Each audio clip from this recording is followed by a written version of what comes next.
HSC পরীক্ষা আয়োজনে অধিকতর সতর্ক অবলম্বন করতে নির্দেশনা দিয়েছে শিক্ষা মন্ত্রণালয়।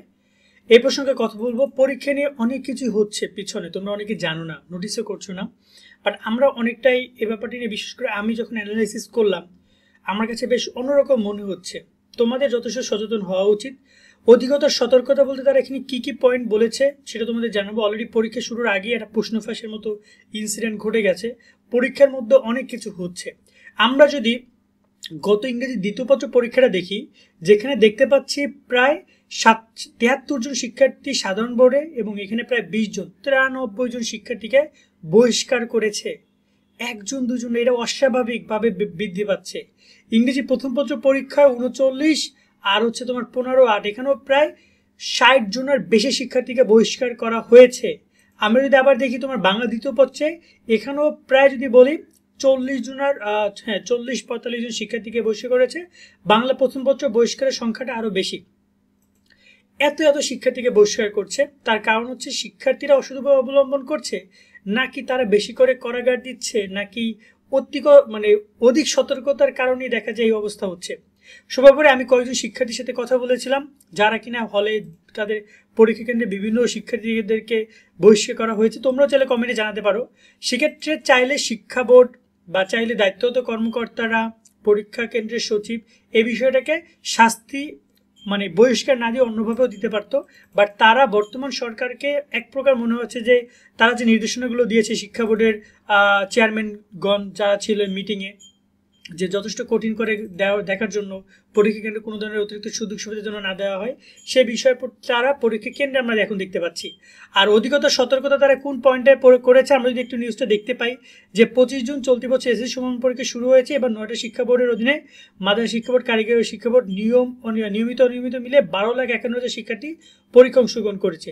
মানবিক ও বিভাগ পরিবর্তনের শিক্ষার্থীরা রাজশাহী বিশ্ববিদ্যালয়, চট্টগ্রাম বিশ্ববিদ্যালয় এবং গুচ্ছ ভর্তি পরীক্ষার জন্য নাইট 24 থেকে প্রকাশিত এই কোর্সটি কিনতে পারো। তোমাদের জন্য বেস্ট একটা কোর্স হবে। মাত্র 700 টাকায় বিশ্ববিদ্যালয় ভর্তির জন্য যা যা দরকার সবই তোমরা এই কোর্স থেকে পাবে। 50-এর বেশি ভিডিও ক্লাস তোমরা পাবে, 190টি টপিক ভিত্তিক পরীক্ষা, 20টি মডেল টেস্ট পরীক্ষাও সাথে থাকছে। ভর্তি পরীক্ষার পূর্ব মুহূর্ত পর্যন্ত টানা পরীক্ষা এবং মডেল টেস্ট তো থাকছেই। বর্তমানে 700 টাকা ভর্তির সুযোগ তোমরা পাচ্ছ, তবে অফারটা খুব শীঘ্রই শেষ হয়ে যাবে, তাই দ্রুত ভর্তি হয়ে নাও। কোর্সের যাবতীয় লিঙ্ক এই ভিডিও ডিসক্রিপশনে পেয়ে যাবে। পাবলিকের পরীক্ষাকে কেন্দ্র করে দেশে বিভিন্ন জায়গায় বেশ কিছু অপ্রীতিকর ঘটনা ঘটছে। সেই যে ঘটনাগুলোর কথা তারা বলছে, এবং যার মধ্যে উল্লেখযোগ্য হচ্ছে রাজশাহীর যে প্রশ্ন ফাঁসের ঘটনা, যে প্রশ্নপত্র পরবর্তী কিন্তু বাতিলই করে দেওয়া হয়েছে। এখন সেখানে অধিকতর সতর্কতা অবলম্বন করার জন্য নির্দেশনা দিয়েছে। বিশেষ করে প্রশ্ন নিয়ে অনেক কিছু হচ্ছে। আমরা অলরেডি গণমাধ্যমে শুনতে পাচ্ছি প্রশ্ন ফাঁসের মতো ঘটনা, আমরা শুনতে পাচ্ছি যে দেখাদেখি করার মতো ঘটনা, নকল করার মতো ঘটনা, যেখানে টিচাররাই হেল্প করছে। একজন শিক্ষার্থী কত কষ্ট করে পড়াশোনা করে, সে একটা ভালো পরীক্ষা দেওয়ার আশায়, সেখানে যদি টিচাররাই যারা যোগ্য না তাদেরকে গিয়ে উত্তর দিয়ে সাহায্য করে, এই জিনিসটা কোনোভাবেই কাম্য নয়। এবং এখানে বলা হয়েছে ভবিষ্যতে এই ধরনের সমস্যা এলাকাতে কেন্দ্র সচিবদের নির্দেশনা প্রদান করেছে, আরও আইনগত ব্যবস্থা গ্রহণ করার কথা তারা বলেছে।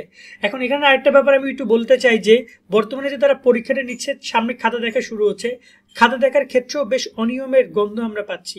এসএসসির খাতা, তোমাদের যে জুনিয়রদের খাতা দেখেছে কিন্তু জানো, টিকটকাররা টিকটকে অ্যাভেলেবেল হয়ে গেছে খাতা।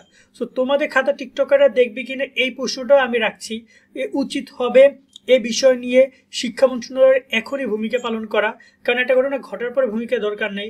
যে সকল শিক্ষকরা নিজেরা মূল্যায়ন না করে অন্য কাউকে দিয়ে মূল্যায়ন করাবে, এবং তার যদি কোনো প্রমাণ পাওয়া যায়, সেক্ষেত্রে সেই শিক্ষকদেরকে কঠোর শাস্তির আওতায় আনা উচিত, এবং তোমাদেরকে সঠিক মূল্যায়নটা দিতে হবে। এটা আমার মনে হয় যে এই বিষয় নিয়ে কথা বলা উচিত। এবং এই যে শিক্ষার্থীরা বহিষ্কার করছে, আদৌ শিক্ষার্থীরা কতটুকু বহিষ্কার হওয়ার যোগ্য, বা তাদের সব ঠিক আছে কিনা, এই বিষয়টা আমার মনে হয় যে একটু অ্যানালাইসিস করা দরকার।